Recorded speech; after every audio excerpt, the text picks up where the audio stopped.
ఈరోజు ఉదయం మా మేనల్లుడు వచ్చి అదేనండి మా చెల్లెల కొడుకు వచ్చి మావయ్య షాపింగ్కి వెళ్దాం పదా నీకు టీ షర్ట్ కొని పెడతాను అన్నాడండి.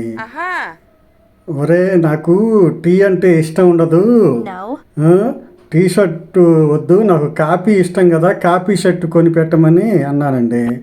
వాడు నాకెళ్ళి తిక్కలోని చూసినట్టు చూశాడండి. నా వైపు అదో విధంగా ఎందుకు అట్లా చూశాడో నాకు అర్థం కావట్లే. మరి